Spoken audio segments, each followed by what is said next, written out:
So today I want to discuss with you modeling for rigging. Um, how do you get something that looks good? Let's discuss.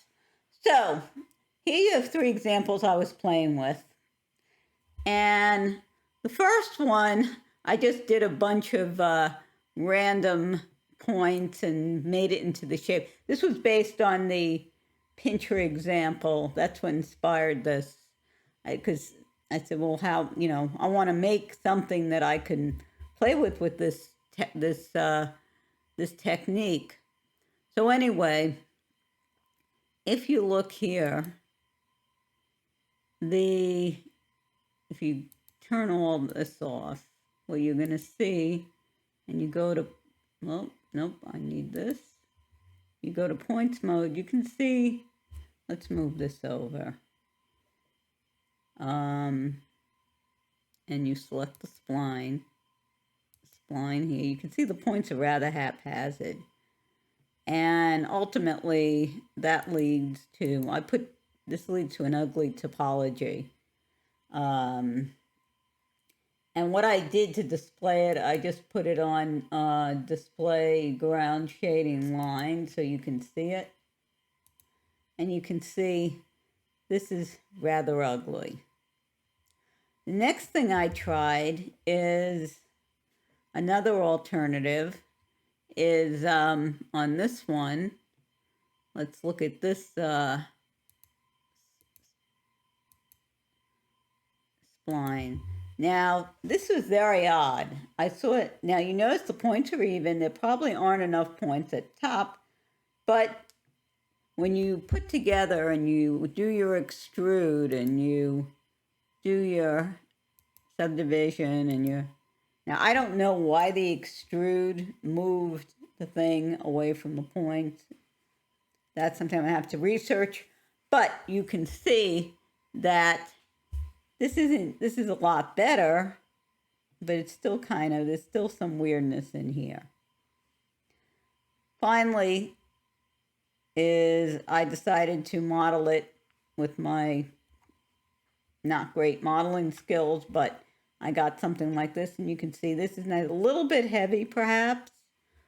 Let's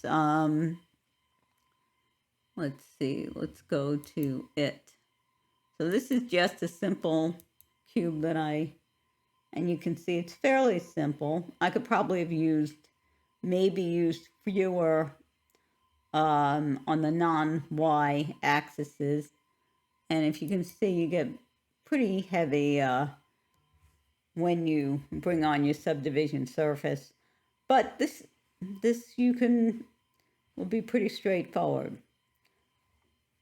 So in terms of rigging and modeling, it's just a plain old one thing that you can put your weight on the cube and go to town. Now this particular file, for some reason, I have no clue why, has decided, the bones decide they no longer want to move. So there is one alternative, and here's the big thing that you can do if you need to do spline modeling. In some cases, it's easier to model with a spline than it is to, box model. We're not even talking about sculpting. That's another thing. But what you can do here on this one, on this remesh, I exported this. And then I imported into another file. And as you can see, this looks pretty good because the remesh comes in as one thing. So if you turn off the subdivision surface, you get a very nice topology here, pretty straightforward. You turn on the subdivision surface, and again, it's not too terrible. Again, it's straightforward. You don't have anything weirdness going on, and it's very straightforward then, of course, to rig. So that is a couple of things you can do. If you needs a spline model, it may work much better if you, once you get it looking, you want your your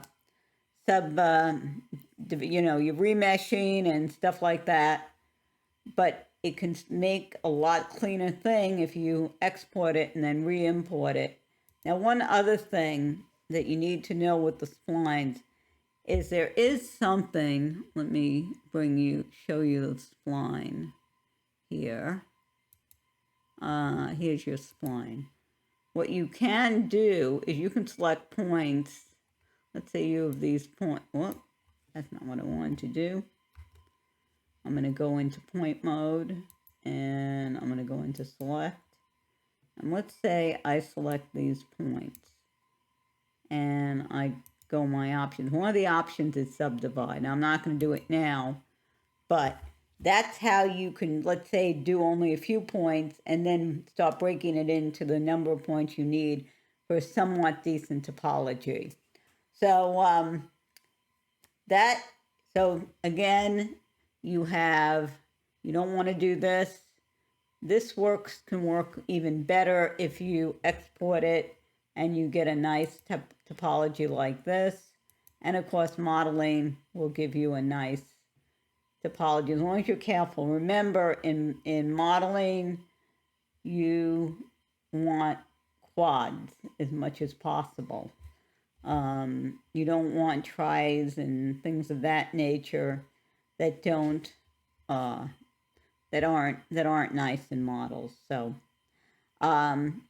anyway, that'll be all. Take care.